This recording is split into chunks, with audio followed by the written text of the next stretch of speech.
నల్గొండ జిల్లా రాష్ట్ర వ్యాప్తంగా కొనసాగుతున్నటువంటి బీసీ బంధులో భాగంగా బీసీ విద్యార్థి నాయకులు, యువజన నాయకులు, అలాగే పార్టీ నాయకులు ఉన్నారు. వారితో మాట్లాడే ప్రయత్నం చెప్పండి. ఎలా జరుగుతుంది బంధు?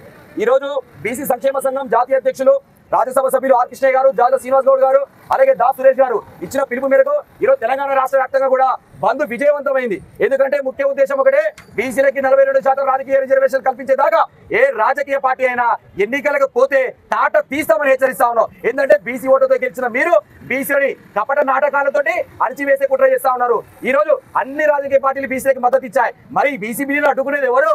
ఈ బీసీ బిల్లును అడ్డుకునేది ఏ పార్టీ? దొంగ ముసుగులో బీసీల ఓట్ల కోసం ఈ రోజు బీసీలకు మద్దతు ఇచ్చారు తప్ప మీకు నిజంగా బీసీలపై ప్రేమ లేదు. ఎందుకంటే బీసీలపై ప్రేమ ఉంటే మీరు ఎవరైతే మీ రెడ్డి సంఘం నాయకుడు ఎవరైతే మాధవరెడ్డి ఉన్నాడో అతని ద్వారా కేసు విత్డ్రా చేపియాలి. లేకపోతే మాత్రం మీరు ఈ రోజు పల్లెలలో, గ్రామాలలో రెడ్డి వర్సెస్ బీసీ యుద్ధం నడుస్తూ ఉంది. ఈ యుద్ధాన్ని పుట్టించింది మీ రెడ్డిలే.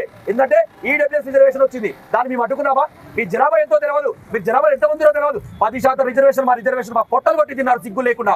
ఈ రోజు మా రిజర్వేషన్ రాజ్యాంగ పరంగా న్యాయంగా దక్కాల్సిన రిజర్వేషన్ అడ్డుపడుతున్నారు. మీరు మనుషుల దున్నపోతులు అని చెప్పి హెచ్చరిస్తా ఉన్నాం. అంటే కాంగ్రెస్ పార్టీ 9 స్టేట్లో పెట్టిందని చెప్తుంది. మరి అలాగే ఇక్కడ ఉన్నటువంటి బీజేపీ ప్రభుత్వం కూడా బీసీ బంద్కి ఆమోదం తెలపడం జరిగింది. కానీ పార్లమెంట్ లో ఎందుకు గవర్నమెంట్ దగ్గర కానీ పార్లమెంట్ లో కానీ ఎందుకు ఆమోదించట్లేదు? దీనిపై మీరు ఎలా స్పందిస్తారు? ఈ రోజు కాంగ్రెస్ పార్టీ 9th షెడ్యూల్లో బీసీ బిల్లు పెట్టలేదు.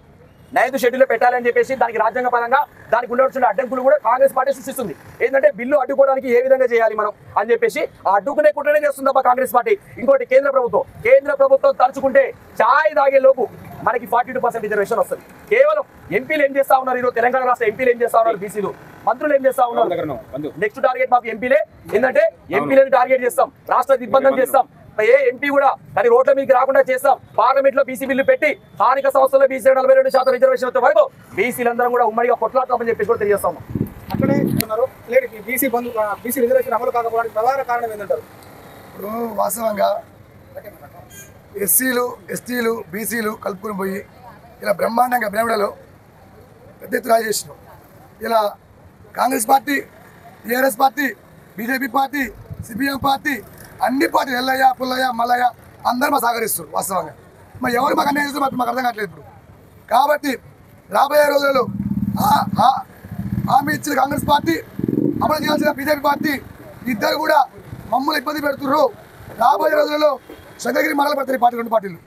ఎందుకంటే ఈరోజు బీసీలు అంటే బిచ్చగాళ్ళు కాదు, బీసీలు అంటే బిలియన్ క్యాషెస్, అంత ఆశామాసులు కాదు.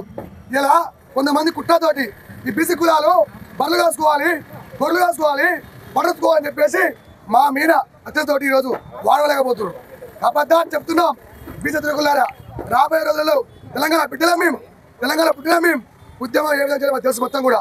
ఇది మొత్తం స్టార్టింగ్ మాత్రమే, ముందుంది ముసల పండుగ అని చెప్పేసి తెలియజేసుకుంటూ 42% రిజర్వేషన్ లేకపోతే మాత్రం దానికి ఎదురు పెట్టద్దు. కాబట్టి రాబోయే రోజుల్లో మాకందరూ కూడా ఇదే విధంగా మాకు సహజం చెప్పేసి తెలియజేసుకుంటూ తీసుకుంటున్నాం. అలాగే బీసీ సంక్షేమ సంఘం ఉమ్మడి నల్గొండ జిల్లా అధ్యక్షులు పోగుల సైదుల్ గౌడ్ గారు ఉన్నారు. వారి మాటల్లోనే తెలుసుకునే ప్రయత్నం. సైదుల్ గౌడ్ గారు, అసలు ఏంటి పరిస్థితి ఏంటి? అసలు తెలంగాణలో 40% అమలయ్యే అవకాశం ఉందా? అసలు అవకాశం లేదా? ఇప్పుడున్న పరిస్థితులను చూస్తే అగ్రకుణాలు ఖచ్చితంగా అడ్డుకుంటున్నాయి. అమలయ్యే పరిస్థితులు కనపడతలేవు. ఈ ఉద్యమం ఈ రోజుతోటి కాకుండా తెలంగాణ ఉద్యమం కంటే ఉవ్వెత్తున ఎగిసిపడటానికి బీసీ సమాజం సిద్ధంగా ఉంది. ఈ రోజు జరిగింది తొలిమెట్టు మాత్రమే.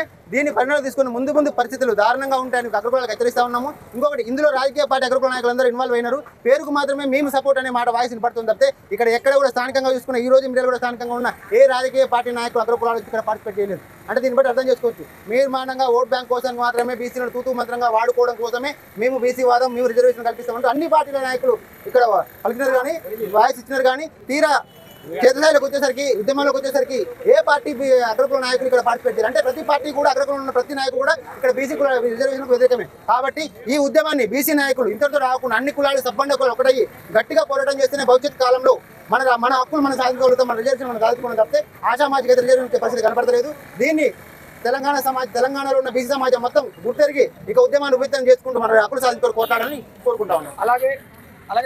అలాగే చూసినట్లయితే గత బీఆర్ఎస్ ప్రభుత్వం తీసుకొచ్చిన ఏదైతే 50% జీవో 50% రిజర్వేషన్ పెంచకూడదనే జీవోతోనే ప్రస్తుతం కాంగ్రెస్ ఆ జీవో వల్లనే ఈరోజు మనకు రిజర్వేషన్ రాకుండా ఉండడం జరిగిందని చెప్పి కాంగ్రెస్ పార్టీ మొదటి పదంగా తీసుకుంటున్నారు. ఎలా చూడబోతున్నారు? ముందుగా సిగ్గు తెచ్చుకోవాలి ముఖ్యమంత్రి రేవంత్ రెడ్డి.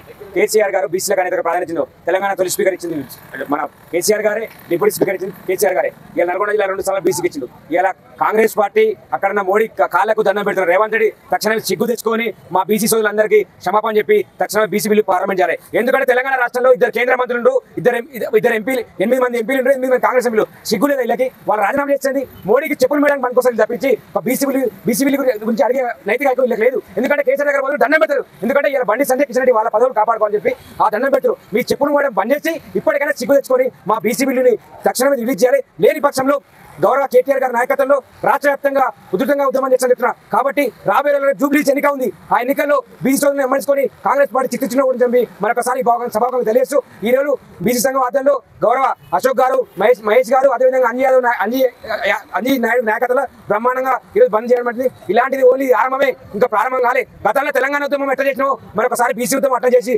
బీసీ నాయకుల కోసం కొట్లాడి మనిషి గారి బీసీ బిల్లుని మేమందరం తీసుకొచ్చని చెప్పి కోరుతున్నాం. అదేవిధంగా ఈరోజు గౌరవ నల్లమోతు భాస్కర్ గారు మాజీ ఎమ్మెల్యే గారు ఆయన కూడా మాకు బీసీలకు మనం మద్దతు ఉందని చెప్పి ఆయన ఈరోజు మాకు చెప్పడం జరిగింది. ఆయన ఆదేశాల మేరకి ఉదయం 5 గంటల నుంచి బంద్ పాల్గొన్నాం. వాస్తవంగా ఈరోజు మన తెలంగాణ రాష్ట్రంలో బీసీలకి తీవ్రమైన అన్యాయం చేస్తుంది ఒక అధికార పార్టీ, అది కాంగ్రెస్ పార్టీ విషయం ప్రతి ఒక్కరికి తెలుసు. కానీ వాళ్ళే బిల్లులు పెట్టి వాళ్ళే క్యాన్సిల్ చేయించి వాళ్ళే ఒక డ్రామా ఆడుతూ బీసీలని పిచ్చోళ్ళు చేసే విధంగా ఈ ప్రభుత్వం పనిచేస్తుంది. దీని గురించి ప్రతి ఒక్క బీసీ వ్యక్తి, బీసీ కుటుంబం ఆలోచించాలి. ఎందుకంటే పార్లమెంట్లో చప్పట్లు కొడితే బీసీ బిల్లు ప్రవేశపడుతుందా, అసెంబ్లీలో చప్పట్లు కొడితే బీసీ ప్రవేశపడుతుందా అనే ఇంగిత జ్ఞానం కూడా లేకుండా ఈ ప్రభుత్వం వర్తిస్తుంది. దీనికి ఇప్పటికైనా ఆ బీసీకి న్యాయం జరగాలి. బీసీలో మేము 42% కాదు, మేము మాకు 60% ఉన్నాం బీసీలో. మన తెలంగాణ రాష్ట్రంలో, భారతదేశంలో అధిక మొత్తంలో మీవే ఉన్నాం. ఓట్లు మాయి, సీట్లు మీవి. మేము ఎప్పటి నుంచో అంతే చేస్తున్నాం. మా తాతలు మీకే ఓట్లు వేసారు, మా తండ్రులు మీకే ఓట్లు వేసారు, మేము మీకే ఓట్లు వేయాలా? మేము ఎప్పుడు ఈ పల్లెకులు మోసే భోగి లెక్కనే ఉండాలా? జెండాలు మోసే కార్యకర్తలు మిగిలిపోవాలా? మీ ఒక రాజకీయ నాయకులు కావాలి. ఒక బీసీ, ఎస్టీ, ఎస్సీ, మైనారిటీ, బడుగు బలిన వర్గాలు అందరూ ఏకమై ఈ యొక్క పోరాటాన్ని ముందు కొనసాగించి మేము కోరుతున్నాం. ఈరోజు మిరాల్లో భారీ ఎత్తున ఈ బంధులు ధర్నాలకి ప్రతి ఒక్క పార్టీ సపోర్ట్ చేసింది. ప్రతి పార్టీకి మేము మా బీసీ సంఘాల తరఫున, మా బీఆర్ఎస్ పార్టీ తరఫున ధన్యవాదాలు తెలియజేస్తూ, అదేవిధంగా మిర్యాలగూడలో వ్యాపారస్తులు, ఉద్యోగస్తులు అందరికీ కూడా కృతజ్ఞతలు తెలియజేస్తూ, ఇంత పెద్ద విజయాన్ని సాగించినందుకు మిర్యాలగూడకు ప్రత్యేక కృతజ్ఞతలు తెలియజేస్తూ, బీసీలకి ఎప్పటికైనా బీసీలకి ఈ 42% రిజర్వేషన్ కల్పించి మీరు రాజకీయ రంగంలో ముందు మేము ఎదుర్కొంటున్నాం. నల్గొండ జిల్లా వ్యాప్తంగా బంద్ ప్రశాంతంగా జరిగిందని చెప్పవచ్చు.